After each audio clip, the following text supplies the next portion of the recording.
Sebelum lanjut ke alur ceritanya, mohon bantu Mimin dengan cara like dan subscribe. Biar Mimin bisa terus menghibur kalian. Eits, jangan lupa komen juga ya, karena dengan masukan dari kalian pemirsa terkasih, semoga channel ini lebih berkembang. Terima kasih. Bab 1466. Harvey tampak dingin. Brother Duane, tidakkah kau ingin aku melepaskannya? Aku sudah melepaskannya sekarang, kau bisa membawanya pergi. Aku akan membunuhmu. Mark sangat marah. Detik berikutnya, dia segera memusnahkan dari udara.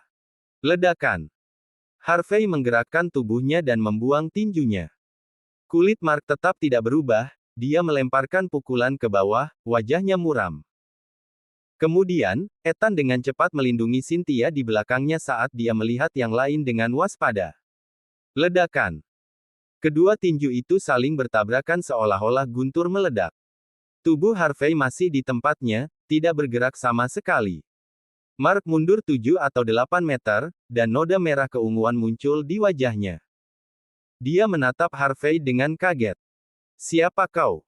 Dia terkejut pada kenyataan bahwa Prince York dapat memblokir pukulannya. Dia adalah kepala dari 3 orang suci Taekwondo. Di dunia Taekwondo, dia tidak punya saingan kecuali tuannya.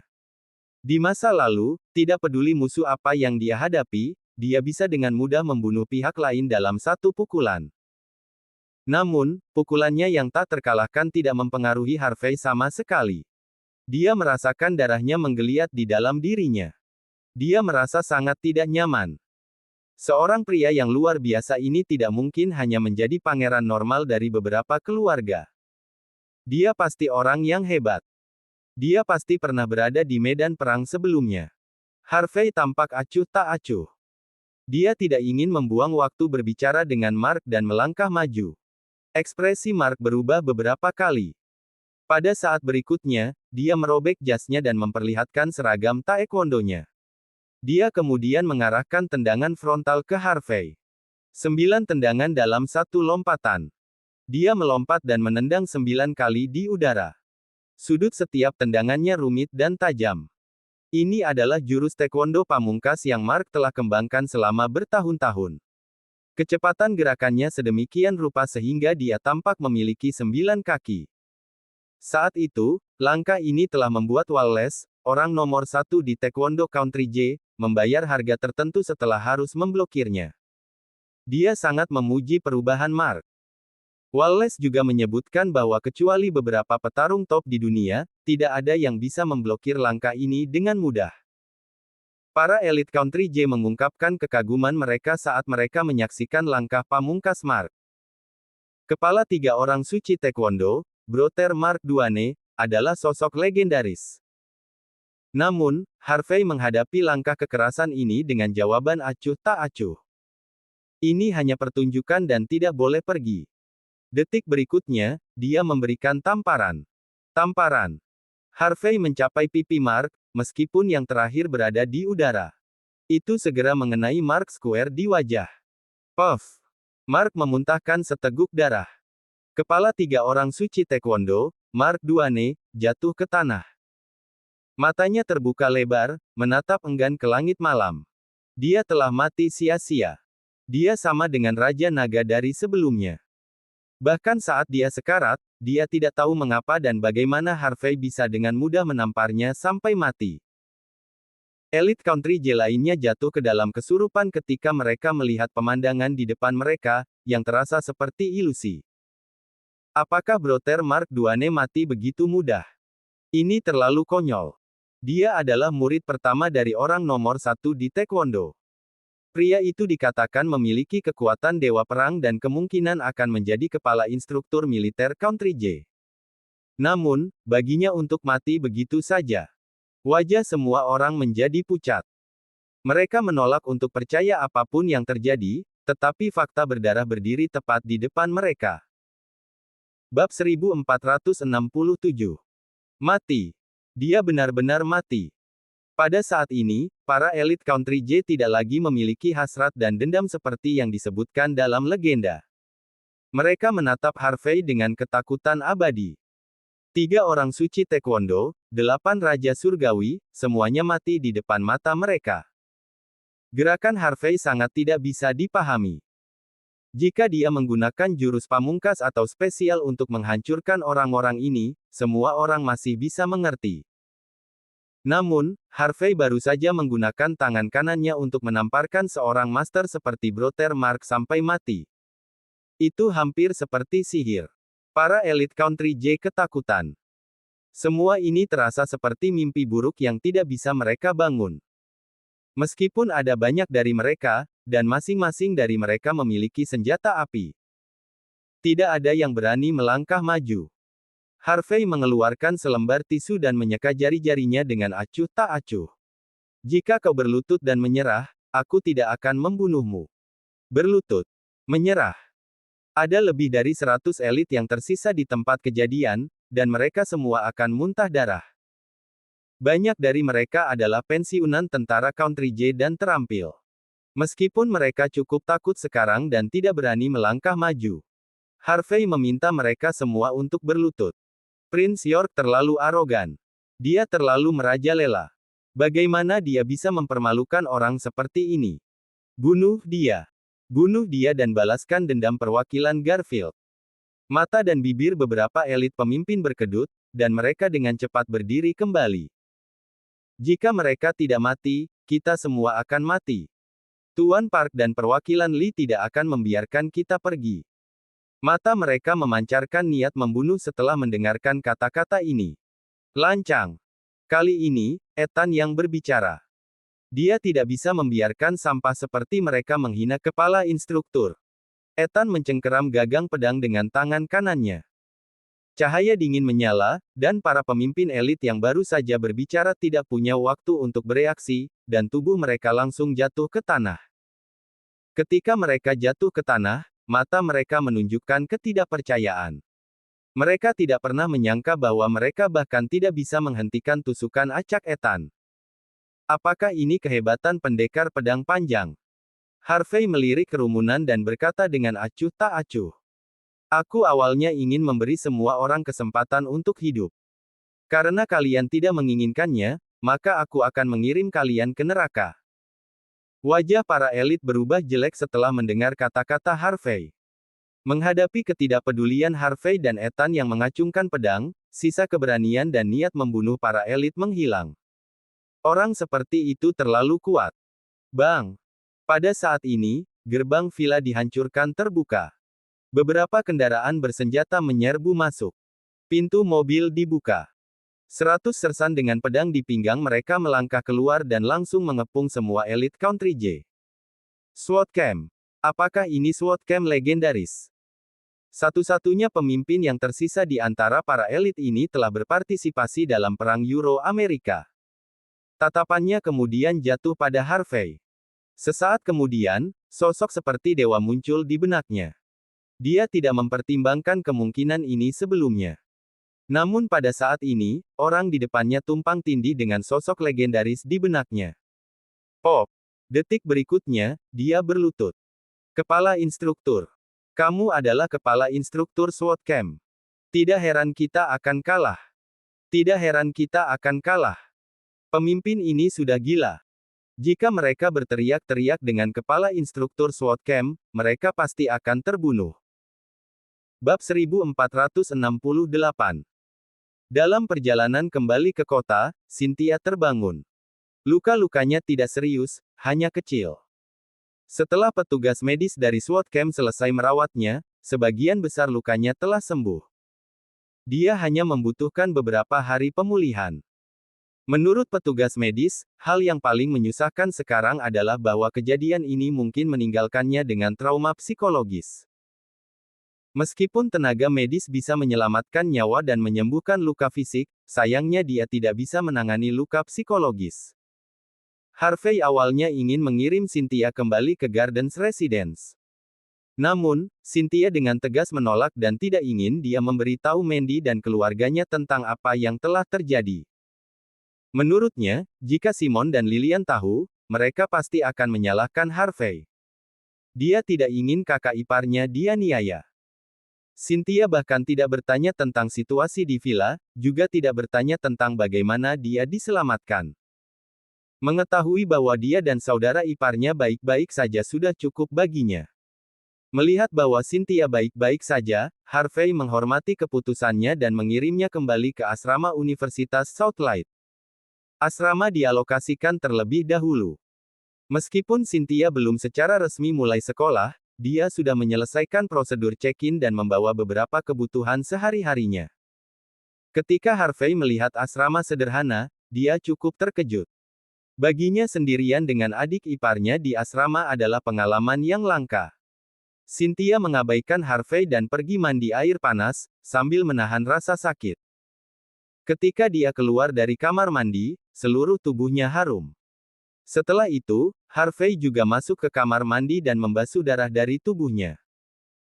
Setelah Harvey berganti pakaian kasual dan berjalan keluar, Cynthia tanpa sadar melirik Harvey dan jantungnya tiba-tiba berdebar kencang. Harvey tidak terlalu tampan, tetapi dia memiliki fitur sudut yang menarik. Yang paling penting, dia memiliki sosok yang baik dan tampak bersih, kecuali beberapa bekas pisau samar dan lubang peluru di tubuhnya. Ketika dia melihat tanda-tanda ini, Cynthia merasa kasihan padanya. Dia tahu masa lalu Harvey lebih baik daripada siapapun di keluarga Zimmer. Dengan demikian, dia secara alami mengerti betapa sulitnya bagi saudara ipar yang tinggal untuk bertahan hidup selama bertahun-tahun. Memikirkan bagaimana Harvey adalah saudara iparnya, dia tiba-tiba menjadi bingung. Kewarasannya mengatakan kepadanya bahwa ini adalah saudara iparnya dan bahwa dia tidak boleh memiliki pikiran aneh tentang dia. Namun, emosinya terus memikatnya. Mungkin dia harus memanfaatkan kesempatan langka malam ini. Hanya saja, dia tidak tahu apakah kakak iparnya. Harvey tidak tahu bahwa pikiran adik iparnya begitu rumit. Dia menuangkan segelas susu dan berkata, "Minumlah selagi panas dan istirahatlah malam ini. Kamu akan baik-baik saja besok." Cynthia mengambil gelas itu dengan hati-hati dan berkata dengan lembut, "Terima kasih, kakak ipar." Harvey mengambil pakaiannya yang berlumuran darah. "Kamu istirahat yang baik. Mulai hari ini, aku akan mengatur personel untuk melindungimu secara diam-diam. Kamu tidak akan pernah menemukan hal-hal seperti hari ini lagi di masa depan." Setelah dia selesai berbicara, Harvey berbalik dan bersiap untuk pergi. "Kakak ipar," Cynthia berseru, "jangan pergi, aku takut." Harvey tercengang sejenak. Dia kemudian mengulurkan tangan untuk membelai kepala Cynthia. "Tidak masalah. Aku di sini. Tidak ada yang akan terjadi. Tapi aku benar-benar takut." Jarang bagi Cynthia yang kuat untuk ketakutan. Harvey menghela nafas. Meskipun dia merasa tidak benar, dia masih tersenyum dan berkata, "Oke, aku akan tinggal di sini untuk menemanimu malam ini. Kamu bisa pergi tidur dan aku akan beristirahat di sofa." Cynthia sejenak terkejut dan bertanya-tanya apakah dia harus kecewa atau lega. Dia kemudian dengan cepat naik ke tempat tidur. Setelah beberapa saat, dia menjulurkan kepalanya dan berkata kepada Harvey, "Kakak ipar, terima kasih telah menyelamatkanku malam ini. Kamu adalah pahlawanku. Di masa depan, aku akan menemukan pacar sepertimu." Bab 1469. Jangan berani. Harvey tampak garang. "Kamu seharusnya belajar pada usia ini. Jika kamu menemukan pacar, kakakmu akan memukulmu terlebih dahulu, dan dia bahkan tidak membutuhkanku untuk melakukannya. Kakak ipar, apakah kamu bersedia melakukan itu?" Cynthia tertawa. "Kamu tidak bisa. Kamu tidak tega melihatku kesal. Dan juga, jika kamu tidak datang tepat waktu malam ini, aku bahkan tidak tahu apa yang akan terjadi padaku." Begitu dia dibawa ke villa, Harvey sudah tiba di sana bersama Ethan. Jadi, Roy Garfield belum memiliki kesempatan untuk melakukan apapun padanya. Hanya bisa dikatakan bahwa dia benar-benar beruntung. Harvey tersenyum. "Aku senang kamu tidak menyalahkanku. Semuanya dimulai karena aku, jadi tentu saja, mereka akan berakhir karena aku." Cynthia terdiam. Setelah beberapa waktu, dia berbisik, "Kakak ipar, jika aku katakan, jika aku bukan adik iparmu, apakah kamu masih akan begitu baik padaku?" Cynthia menjulurkan kepala kecilnya. Dia penasaran. Apa yang kamu pikirkan? Harvey memelototinya. Kamu adalah adik iparku. Fakta itu tidak akan berubah. Harvey melanjutkan. Baiklah, mari kita berhenti bicara. Aku sedikit lelah hari ini, jadi aku akan tidur dulu. Cynthia merasa sedikit sedih. Dia awalnya berpikir bahwa Harvey hanya membuat alasan. Namun, tak lama kemudian, dia bisa mendengar Harvey mendengkur. Cynthia tercengang. Dia akhirnya menyadari bahwa saudara iparnya yang tampaknya tenang dan mahakuasa ini pasti berada di bawah tekanan luar biasa hari ini. Beberapa saat kemudian, Cynthia diam-diam turun dari tempat tidur. Dia tampak seperti seorang dewi di bawah sinar bulan. Dia dengan hati-hati mendekati sisi Harvey dan hendak mengulurkan tangannya dan membelai wajah Harvey yang seperti ukiran. Setelah ragu-ragu sedetik, dia akhirnya mencium dahi Harvey. Terima kasih, kakak ipar. Kalau saja kamu bukan kakak iparku. Betapa hebatnya itu. Dia menghela nafas pelan. Di bawah sinar bulan, ekspresinya tampak rumit, dan dia tidak yakin apakah dia harus sedih atau bahagia. Pada saat yang sama, di lingkungan Gold Coast Villa di Bakwood, di ruang tamu villa bergaya Gangnam, lebih dari 10 pria dan wanita berpakaian Cina sedang mengobrol satu sama lain. Pemimpin mereka adalah salah satu dari 4 Master Hong Kong, Matthew Flynn. Selain dia, ada 2 pria yang memiliki aura serupa. Yang di sebelah kiri adalah pria berambut putih, Lucas Jin, dari keluarga Jin Mordu. Dia adalah pangeran dari keluarga Jin, serta salah satu dari 6 pangeran Mordu yang legendaris. Yang lainnya adalah pangeran dari keluarga Baker di San Francisco, Sam Baker. Mereka adalah teman Matthew sekaligus bawahan. Saat ini, semua orang sedang berbicara dan menganalisis tentang hal-hal di wilayah mereka, sebagian besar mengenai beberapa kejadian lokal dan kebijakan internasional. Beberapa kupu-kupu sosial yang menemani mereka memperhatikan mereka dengan kagum. Mereka tidak sabar untuk berlutut dan menatap tuan muda ini. Kupu-kupu sosial ini dipimpin tidak lain oleh Faye Goddard. Faye tidak tertarik dengan topik diskusi. Sebaliknya, dia bertanya. Tuan Flynn, bukankah Anda mengatakan bahwa Roy Garfield akan menyerang Harvey kemarin? Dia bahkan membawa 4 raja surgawi dan 3 orang suci taekwondo bersamanya. Bagaimana situasinya sekarang? Faye memasang ekspresi jijik. Dia telah mempermalukan dirinya sendiri di depan Harvey. Dia tidak sabar untuk melihat mayat Harvey. Matthew mengulurkan tangannya dan mengangkat dagu Faye. Dia tersenyum dan berkata, Nona Faye, beritamu pasti tepat waktu. Aku bisa memberitahumu, pria itu akan bergerak jam 5 hari ini. Roy secara khusus meneleponku. Dia juga mengirim 200 elit Country J untuk menghancurkan Harvey. Bab 1470. Oh, benar. Raja Pedang di antara 8 Raja Surgawi juga datang untuk membantu Roy. Pria itu berada di level Master Dewa Perang. Dengan begitu banyak orang kuat, Harvey pasti akan mati. Matthew menyesap anggur merah dan tersenyum. Sejak dia mendesak Roy untuk mengambil tindakan tadi malam, dia telah menunggu saat ini. Roy memiliki pasukan yang kuat dan banyak master bersamanya. Bagaimana Harvey bisa melawannya? Bahkan jika dia adalah Prince York yang legendaris, terlepas dari segalanya, bagaimana dia bisa menjadi lawan Roy? Well. Faye gemetar karena kegembiraan. Dia akhirnya merasa nyaman. Akan sangat bagus jika dia mati. Dia hanya konsultan pemerintah. Bahkan jika dia adalah Prince York yang legendaris, apa haknya untuk begitu sombong kepada kita? The York di Southlight semuanya telah runtuh. Dia menjadi mantan pangeran tidak ada artinya sama sekali. Dia tidak tahu di mana dia harus berdiri saat menghadapi kita tokoh-tokoh besar Hong Kong. Dia bahkan berani main-main dengan kita. Orang bodoh seperti dia harus mati. Saya harap dia akan belajar untuk berperilaku dan menjaga ekornya di kehidupan selanjutnya. Hanya dengan begitu dia bisa berumur panjang. Wajah Faye sedingin es. Matthew menyeringai. Dia telah melihat terlalu banyak tokoh besar seperti itu dalam hidupnya. Namun, dia dengan santai membunuh banyak dari mereka. Sudah cukup bagus baginya untuk membuat pengaturan khusus untuk menargetkan Harvey. Faye berkata dengan malu-malu. Tuan Flynn, tolong cepat telepon dan tanyakan apa yang terjadi pada Harvey.